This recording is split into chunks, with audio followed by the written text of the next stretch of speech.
Good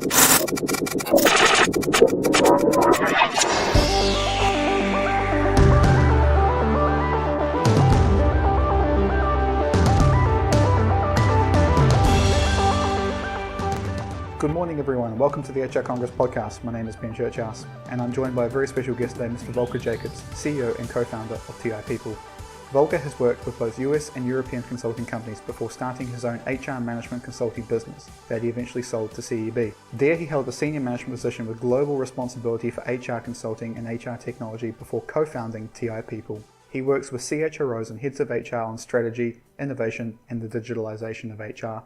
STR People will be a sponsor of the HR Congress 2019 in Nice. Volker will present a pre-conference workshop entitled Design, Share, Measure and Act to Improve Employee Experience and a session in the Employee Experience track appropriately titled The State of Employee Experience, based off his latest research. So, without too much further delay, I'd like to hand the controls over to Volker. Hello, my name is Volker Jacobs. I'm the CEO and founder of STR People. We're an insights provider for employee experience management. In the past 3 years, we've worked with over 70 of the Global 2000 companies to develop the approach and the solutions for large organizations to manage employee experience. And in this podcast, I'd like to share two major learnings from our work. First, what is the duty of the HR function to manage employee experience? And second, how would employee experience provide value to the business? But let me start with a quote that seems to be resonating very well with CEOs of large companies.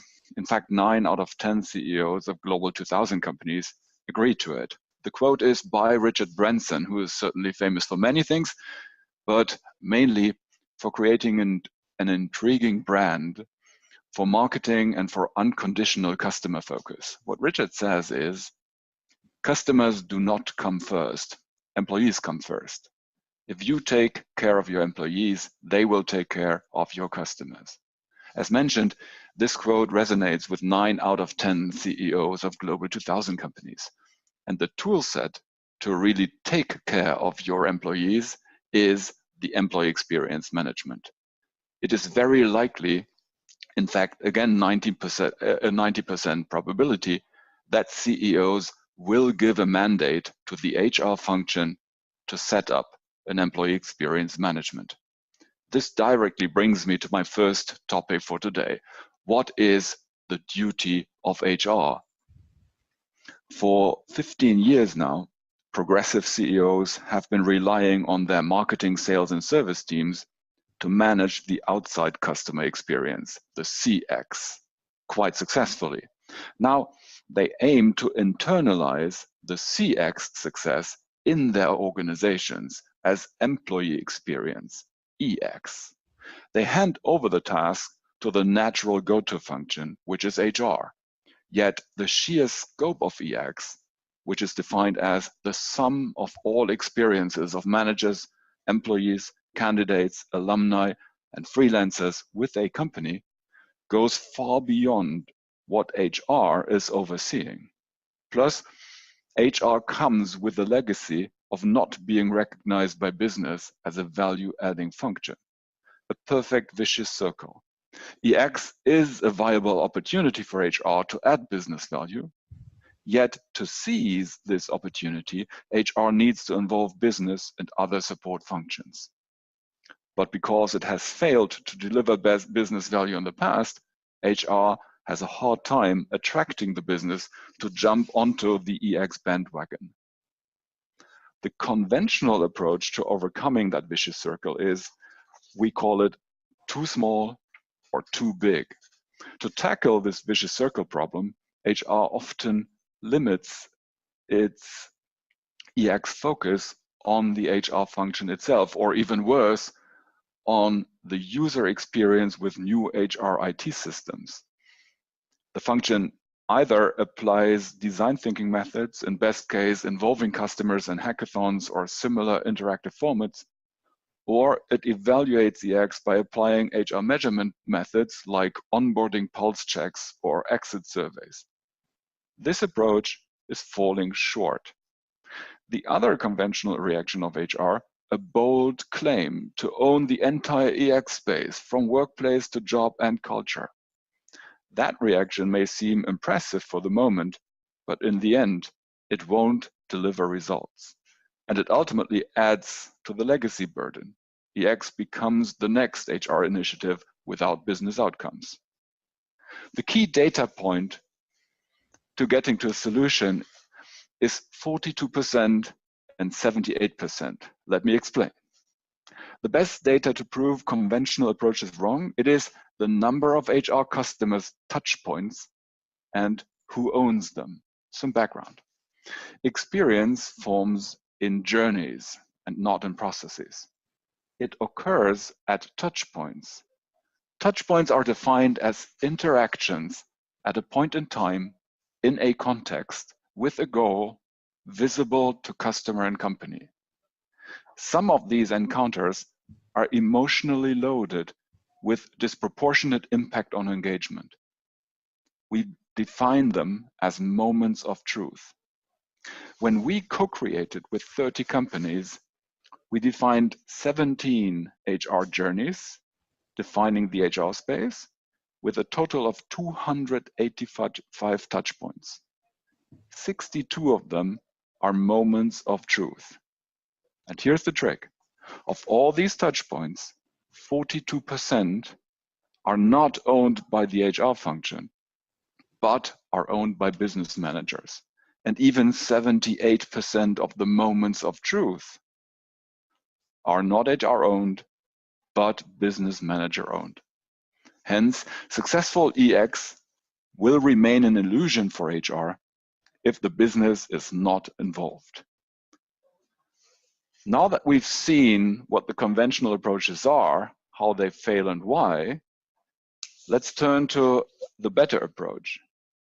The better approach, we called it the staggered, iterative, sustainable approach. The solution to the vicious circle problem is a staggered approach to EX. HR has a model in place to explain the business value of EX. That is the first step. Second step then is HR defines its own journeys, its personas, and moments of truth, so it's very clear on its own focus. The third one is HR then defines an employee experience operating model for all touch points, including the 42% non-HR ones. The fourth step is to initiate consistent and rapid iterations of journey and touchpoint design based on those KPIs. And finally, employee experience will then go beyond the HR scope, so beyond the HR journeys, and will turn towards job, leadership, and workplace experience. Of this procedural task, we have resolved stages 1 to 4 with our design, share, measure, act methodology, and with the platform that helps large organizations support these steps.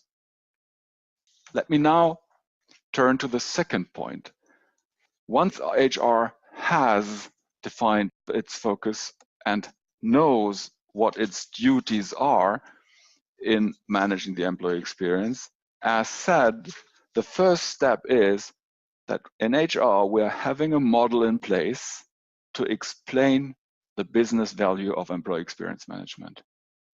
The root of that discussion and how that model actually came to life was when I met last November with ING CHRO Hein Knappen.